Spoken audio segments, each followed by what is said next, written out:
ரசூலுல்லாஹ்வுக்கு ஒரு ஒட்டகம் இருந்துச்சு. பேர் என்ன? ஒட்டகம் அல் கஸ்வா அல் அத்பா. விளங்கிட்டா? அப்படி ஒரு ஒட்டகம் என்ன செஞ்சது? இருந்தது. இந்த ஒட்டகம் அதாவது ரசூலுல்லாஹி ஸல்லல்லாஹு அலைஹி வஸல்லம் அவர்கள் வேகமாக ஓடக்கூடிய ஒரு ஒட்டகம். அவர் கிராமப்புற வாசியாராரு, ஒரு பது ஒருத்தர் வரார், வந்து சொல்றாரு ஓட்ட போட்டி வைப்பமான்னு கேட்கிறாங்க. போட்டி வைக்கிறாங்க. ரசூலுல்லாஹோட ஒட்டகம் தோத்துச்சு. ரசூலுல்லாஹி ஸல்லல்லாஹு அலைஹி வஸல்லம் நடந்தோடனே அது முஸ்லிம்களுக்கு வந்து பெரிய பாரமாயிட்டு. ரசூலுல்லாஹி ஸல்லல்லாஹு அலைஹி வஸல்லம் சொன்னார்கள், இன்ன ஹக்கன் அலல்லாஹி அல்லா யர்ஃபஅ ஷைஅன் மினத் துன்யா இல்லா வதஅஹு.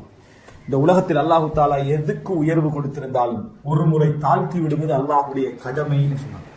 அப்படி எவ்வளவு உயர்வை அல்லாஹ் தஆலா யாருக்கு கொடுத்திருந்தாலும் ஒரு முறை கீழே கொண்டு போய் நீ ஜீரோ அப்படின்னு காட்டுறது அல்லாஹ்வுடைய கடமைகளில் ஒன்று என்று சொல்லி ரசூலுல்லாஹி ஸல்லல்லாஹு அலைஹி வஸல்லம் சொல்றாங்க. நம்ம உயர்ற நேரத்துல என்ன புரிஞ்சுக்கணும்? கிட்டத்துல நம்ம உழப்போறோம் அப்படின்னு தெரிஞ்சுக்கிட்டே தான் வளரணும். யாரெல்லாம் என்னை